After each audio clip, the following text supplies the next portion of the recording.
Shalom, selamat pagi adik-adik. Pagi. Selamat pagi Lose Ripka. Pagi juga Lose Ida dan adik-adik. Nah, pagi hari ini kita mau ibadah sekolah minggu ya adik-adik. Walaupun masih live streaming ya Lose ya. Betul, tapi iya. kita tetap semangat. Kita mau memuji Tuhan, mau mendengarkan firman Tuhan. Supaya semangat kita mau memuji lagu Tuhan. Betul, kita tetap setia ya adik-adik beribadah pada Tuhan setiap minggu. Iya. Untuk memulai ini Lose Ripka mau berdoa dulu untuk kita semua ya. Mari adik-adik dan lipat tangan, tutup mata ya. Kita lipat tangan, tutup mata, kita berdoa.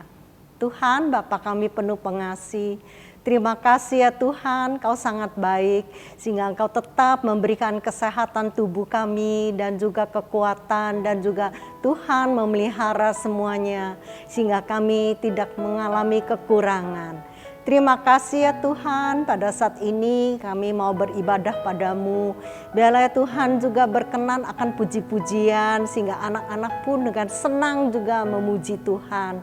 Dan juga kami akan mendengarkan kebenaran firman Tuhan. Biarlah firman Tuhan pun menjadikan kekuatan bagi kehidupan anak-anak dalam kerohanian mereka. Terima kasih Tuhan, kami berdoa dalam nama Tuhan Yesus, kami mengucap syukur. Amin. Amin ya. Nah adik-adik hari ini apakah ada sukacita? Amin. Pasti dengan gembira ya Lose kita mengikuti ibadah sekolah minggu. Dengan hati yang gembira kita pasti senang, tidak ada kesedihan. Apakah ada yang sedih pagi hari ini? Apa bangun tidur ada yang marah-marah? Nah, ayo Lose kita nyanyikan pujian ini. Hati yang gembira adalah obat. Ya. Ya adik-adik boleh kita bangkit berdiri. Ya. Kita mau puji Tuhan ya.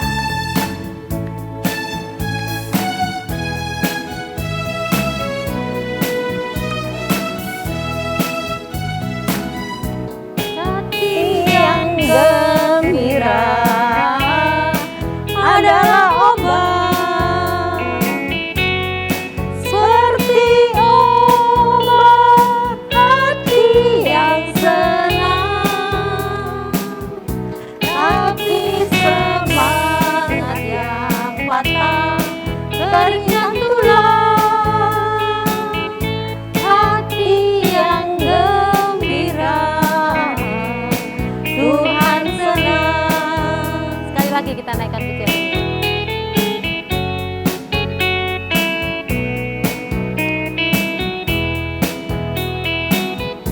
Hati yang gembira adalah obat, seperti obat hati yang senang, tapi semangat yang patah teringat tulang.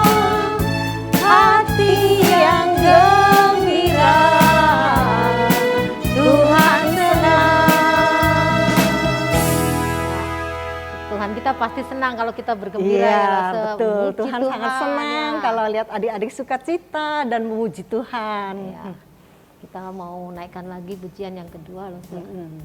Yehova Rafa, Allah kita Allah yang menyembuhkan ya adik-adik, yang mencukupi kebutuhan kita. Makanya dari itu kita tiap hari harus bersyukur kepada Tuhan. Kita harus senantiasa mengucap syukur ya Lose. Walaupun keadaan pandemi ini ya Lose, kita tetap mengucap syukur.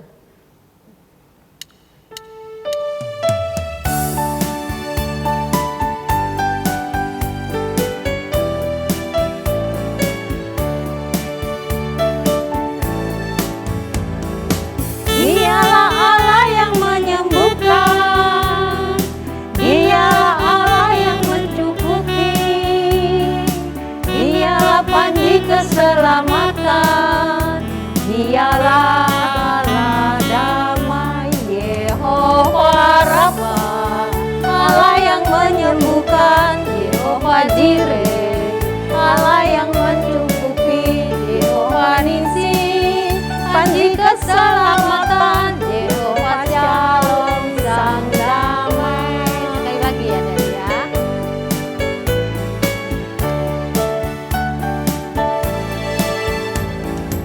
Dia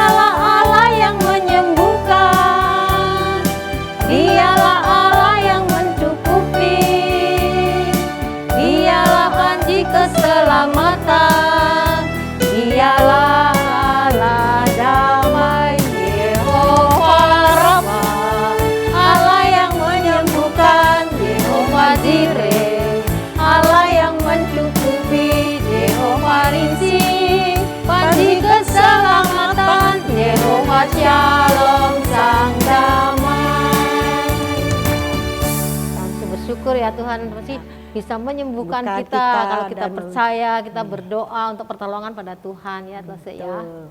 Ya, sebentar lagi kita akan memberikan persembahan ya Lose. Iya.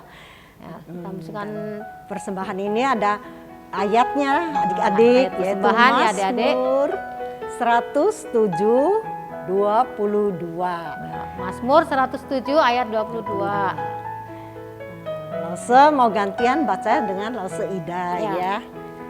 Biarlah mereka mempersembahkan dengan kurban dengan syukur. Dan menceritakannya pekerjaan-pekerjaannya dengan sorak-sorai ya Lose ya. Kita Amin. ulangin lagi Lose Ya. biar mantap Lose. Mazmur 107 ayat yang ke-22.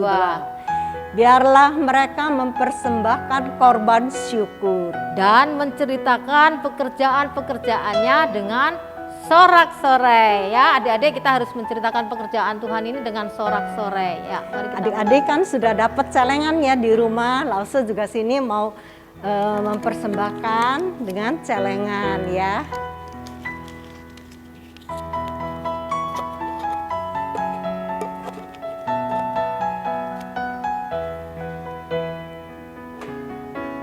Kita mau berdoa untuk persembahan ini ya Lose ya. Yuk kita lipat tangan, tutup mata. Tuhan Yesus, kami bersyukur pagi hari ini boleh beribadah sekolah minggu. Kami sudah memuji Tuhan, memuliakan nama Tuhan, dan sebentar lagi ingin mendengarkan kebenaran firman Tuhan. Kami bersyukur ya Tuhan boleh membersihkan persembahan dengan penuh sukacita. Apa yang Papa Mama berikan untuk kami persembahkan buat Tuhan. Kiranya Tuhan berkati persembahan kami ini Tuhan. Kiranya Tuhan kuduskan, juga Tuhan boleh pakai pekerjaan ini dengan sukacita. Berkati yang mengelolanya juga Tuhan, kiranya Tuhan berikan hikmat. Terima kasih Tuhan, berkati Papa Mama kami dalam pekerjaannya, dalam kesehatannya juga. Terima kasih Tuhan, dalam nama Tuhan Yesus kami berdoa dan bersyukur. Amin. Sebelum mendengarkan firman Tuhan, kita mau jalan serta Yesus. Nyanyi pujian satu kali lagi ya adik-adik. Jalan serta Yesus. Yuk tetap semangat ya adik-adik, kita bangkit berdiri. Kita pakai gerakan jalan serta Yesus.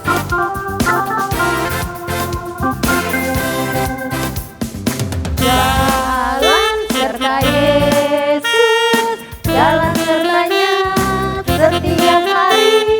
Jalan serta Yesus, serta Yesus selamanya. Jalan dalam suka, jalan dalam duka, jalan sertanya setiap hari. Jalan serta Yesus, serta Yesus selamanya. Lagi semangat.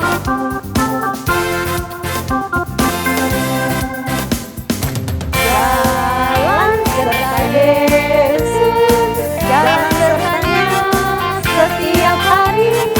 Jalan serta Yesus, serta Yesus selamanya. Jalan dalam suka, jalan dalam duka, jalan sertanya setiap hari. Jalan serta Yesus, serta Yesus selamanya. Setelah kita mendengarkan firman Tuhan, Betul. selamat mendengarkan firman Tuhan adik-adik. Adik-adik selamat dengarkan. Tuhan berkati. Hai teman-teman, hari ini kita akan kembali merenungkan kebenaran firman Tuhan. Ya, mari sebelumnya kita mempersiapkan hati kita berdoa ya. Yuk, mari kita berdoa. Tuhan, kami bersyukur. Kami bersyukur untuk seluruh kebaikan-Mu dalam hidup kami. Kami bersyukur untuk kasih-Mu bagi kami. Dan pada pagi hari ini kami rindu untuk merenungkan kebenaran firman-Mu, membaca kebenaran firman Tuhan, dan biarlah firman-Mu dapat kami pahami lewat iman yang Tuhan sudah anugerahkan bagi kami. Kami serahkan waktu ini ke dalam tangan pengasihan-Mu ya Tuhan. Di dalam dan demi nama anak-Mu Yesus Kristus kami berdoa. Amin. Ya teman-teman, kebenaran firman Tuhan pada pagi hari ini terambil dari Lukas 15 ayat 19 sampai 28.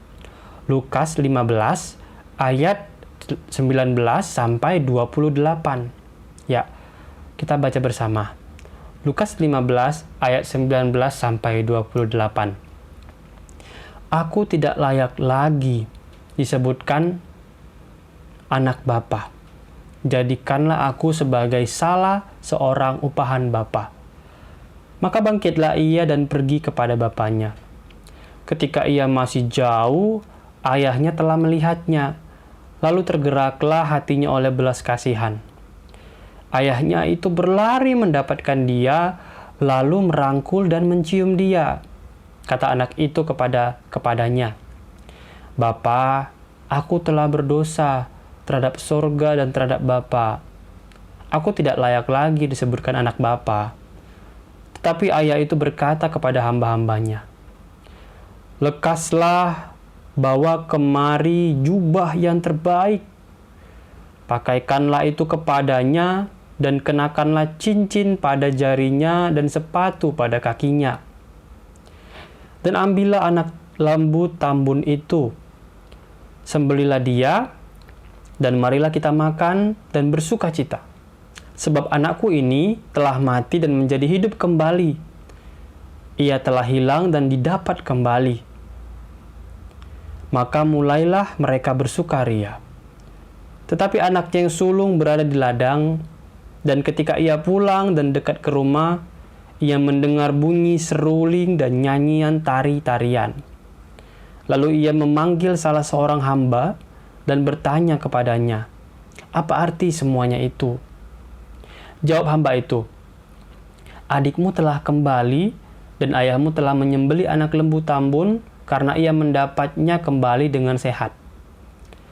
Maka marahlah anak sulung itu dan ia tidak mau masuk. Lalu ayahnya keluar dan berbicara dengan dia. Ya, amin. Sedemikian jam pembacaan firman Tuhan pada pagi hari ini, teman-teman.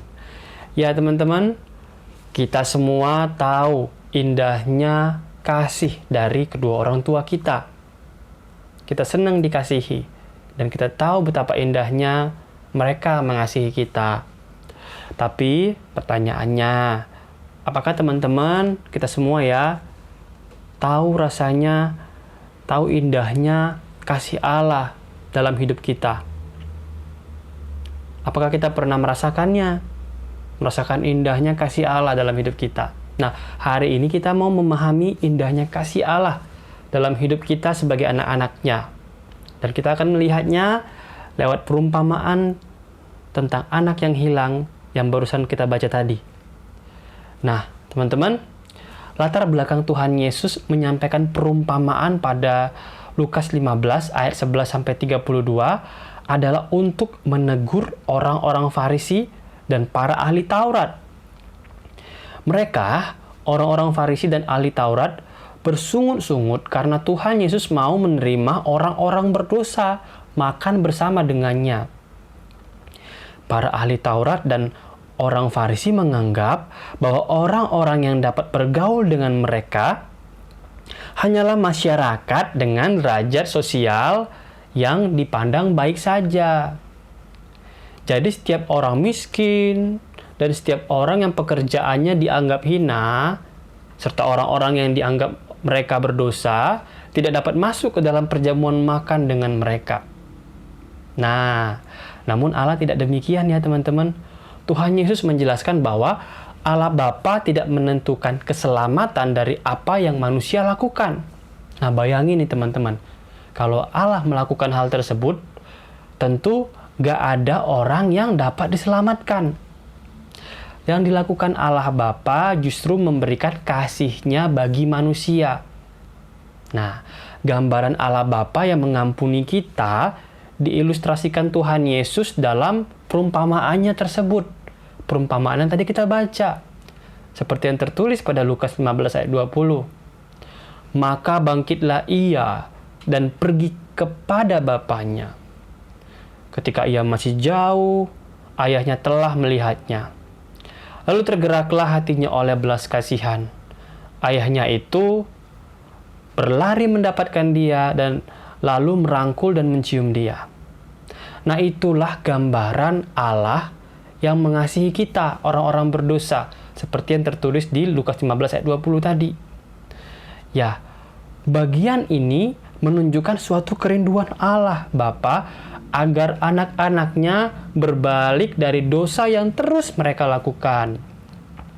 Bahkan ada sukacita yang besar ya, ketika anaknya kembali ke pelukan Bapa. Nah, teman-teman, itu berarti Allah Bapa memiliki kepedulian besar terhadap kita yang sudah diangkat menjadi anaknya melalui pengorbanan Yesus Kristus. Di balik semua kasih Allah yang begitu besar, memang manusia harus meresponinya dengan pertobatan. Kita tahu bahwa Allah begitu mengasihi kita. Tapi kita pun perlu bertobat dari dosa-dosa kita. Kalau kita melakukan dosa di hadapan Allah, kita harus tetap bertobat di hadapan Allah. Apabila kita tidak menyadari pentingnya pertobatan, maka kita telah mengabaikan kasih Allah. Kita nggak peduli dengan kasih Allah. Nah, keterbukaan hati itu diperlukan teman-teman untuk mengalami anugerah keselamatan. Ya, kita nggak boleh nyalahin Allah. Ketika kita nggak bertobat, ketika kita nggak bisa bertobat, kita nggak bisa nyalahin Allah. Karena Allah sudah melakukan tindakan kasih yang begitu besar terlebih dahulu kepada kita, manusia yang penuh dosa. Sehingga harusnya tindakan kasih Allah itu kita syukuri dengan respon pertobatan. Nah, kita pun harus melayani Tuhan, memuliakan Tuhan, menaati firman Tuhan, kalau kita benar-benar menyadari indahnya kasih Allah. Kemudian, di dalam Lukas 15 ayat 22-26, kita juga dapat melihat ya teman-teman, ungkapan sukacita Allah ketika seseorang bertobat. Ya, pada bagian itu digambarkan bahwa Sang Bapa menyuruh hamba-hambanya untuk memberikan anak itu jubah yang terbaik, cincin, sepatu, serta melakukan perayaan bagi anak itu. Ya, ketika melakukan perayaan dengan mengundang seluruh tetangga yang ada di sekitar mereka, maka sebenarnya Sang Bapa ingin agar anak bungsunya itu diterima kembali di antara warga sekitarnya. Akan tetapi nih, yang menyedihkan adalah ketika si anak sulung ternyata nggak bisa menerima adiknya sendiri. Dan anak sulung itu nampaknya menjadi gambaran tentang orang Farisi dan ahli Taurat yang tidak bisa menerima orang miskin dan berdosa. Mereka tidak bisa memberikan kesempatan kembali kepada orang yang berbuat salah. Sikap itu berbeda dengan kasih Tuhan yang menerima dengan tangan terbuka. Ya teman-teman, kita harus menyadari bahwa tidak satu pun dari kita yang luput dari dosa. Namun Allah tidak pernah berubah untuk mengampuni kita. Dia selalu mengampuni kita. Yang terkadang berubah justru adalah kita. Apalagi kita seringkali ya mengeraskan hati dengan menolak untuk merasakan kasih serta pengampunannya. Maka seharusnya kita merendahkan hati dan menanggalkan seluruh kecenderungan dosa kita. Kalau kita punya kebiasaan melakukan suatu dosa, mari kita dengan kerendahan hati belajar untuk berubah lebih baik lagi, bertobat di hadapan Allah. Nah, dan itu bisa kita lakukan kalau kita benar-benar memahami indahnya kasih Allah lewat iman dan lewat perenungan tentang firman Tuhan. Dengan demikian kita akan dapat menjadi anak-anak Tuhan yang juga menunjukkan belas kasihan kepada orang-orang di sekitar kita, seperti yang sudah terlebih dahulu dilakukan Allah kepada kita melalui pengorbanan Yesus Kristus bagi orang-orang berdosa. Nah teman-teman, melalui perenungan firman ini, kiranya kita bisa memahami indahnya kasih Allah yang begitu mengasihi kita. Dan dengan begitu kiranya kita mau belajar untuk hidup kudus di hadapan Tuhan, menaati kehendak Tuhan, dan selalu mengenal Tuhan supaya kita dapat merasakan kasih-Nya dan mengasihi Tuhan kita seperti Tuhan sudah mengasihi kita. Yuk, mari kita bersatu dalam doa. Tuhan, kami bersyukur untuk kebaikan-Mu. Kami bersyukur karena Tuhan begitu mengasihi kami. Tolong kami untuk boleh memahami indahnya kasih-Mu, merasakan indahnya kasih-Mu yang sudah terlebih dahulu Engkau berikan, Engkau nyatakan bagi kami. Tolong kami Tuhan untuk menjadi anak-anak Tuhan yang hidup kudus dan takut akan Tuhan. Dalam nama Tuhan Yesus kami berdoa dan bersyukur. Amin.